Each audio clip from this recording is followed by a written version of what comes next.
ಎಲ್ಲರಿಗೂ ನಮಸ್ಕಾರ. ನಾನಿವತ್ತು ಜೋಡಗಟ್ಟೆಗೆ ಬಂದಿದ್ದೀನಿ. ಪ್ರತಿ ಭಾನುವಾರ ಇಲ್ಲಿ ದನಗಳ ಸಂತೆ ನಡೆಯುತ್ತೆ. ತುರುವೇಕೆರೆ ತಾಲೂಕು, ತುಮಕೂರು ಜಿಲ್ಲೆ. ತುಂಬ ಎತ್ತರವಾದ ಪ್ರದೇಶದಲ್ಲಿ ಆಲದ ಮರಗಳ ನೆರಳಲ್ಲಿ ಈ ದನಗಳ ಸಂತೆ ನಡೆಯುತ್ತೆ. ಇಲ್ಲೊಂದು ಬೇವಿನ ಮರ ಇದೆ, ಸುಮಾರು 50 ವರ್ಷದ ಬೇವಿನ ಮರ ಅಂತ ಹೇಳ್ತಾರೆ ಸುಮಾರು. ಹಾಗಾಗಿ ಈ ಬೇವಿನ ಮರದ ಒಂದು ವಿಡಿಯೋ ಮಾಡ್ತಾ ಇದ್ದೀನಿ. 50 ವರ್ಷ ಅಂತ ಹೇಳ್ತಾರೆ ಸುಮಾರು.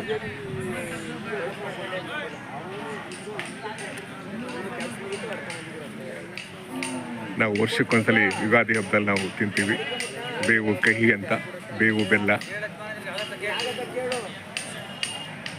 ಇನ್ನು ಅನೇಕ ವಿಧದಲ್ಲಿ ಈ ಬೇವು ಮತ್ತು ಅದರ ಎಲೆಗಳು ಉಪಯೋಗಕ್ಕೆ ಬರ್ತವೆ.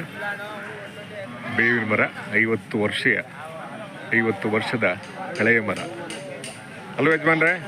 ಒಂದು 50 ವರ್ಷ ಆಗಿದೆ ಇದು ಬೇವಿನ ಮರಕ್ಕೆ? ಜಾಸ್ತಿ ಆಗಿದೆಯಾ? ಹೌದಾ? ಓಹೋ, ಜಾಸ್ತಿ ಆಗಿದೆ ಅಲ್ವಾ? ಈಗ ಬೇವು ಯುಗಾದಿ ಹಬ್ಬಕ್ಕೆ ಮಾತ್ರ ಅಲ್ವಾ? ಆಮೇಲೆ ಬೇರೆ ಬೇರೆ ಔಷಧಿಗೆಲ್ಲ ಇದಾಗ್ತವೆ, ಗೊತ್ತಿಲ್ಲ ನಮ್ಗೆ ಅಲ್ವಾ? ಹೌದಾ? ಒಂದು 50 ವರ್ಷ ಆಗಿದೆ ಇದು? 50 ವರ್ಷ ಅನ್ಕೊಳ್ಳೋಣ.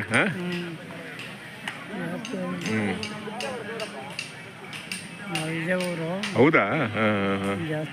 ಸರಿ. ಅದೇ ನೀವು ಸಿಗ್ತಿದ್ರಲ್ವ ನೀವು? ಕರೆಕ್ಟ್. ಎಲ್ಲಿ ಕಳಿಸ್ತೀರಿ? ಇಲ್ಲ, ನಮ್ದೊಂದು ಯೂಟ್ಯೂಬ್ ಚಾನಲ್ ಇದೆ, ಅಲ್ಲಿಗೆ ಹಾಕ್ತೀವಿ. ನೋಡಿದ್ನಲ್ಲ ಬೇವಿನ ಮರ, ಯಾಕೆ ಮಾಡಬಾರ್ದು ಅಂತೇಳಿ.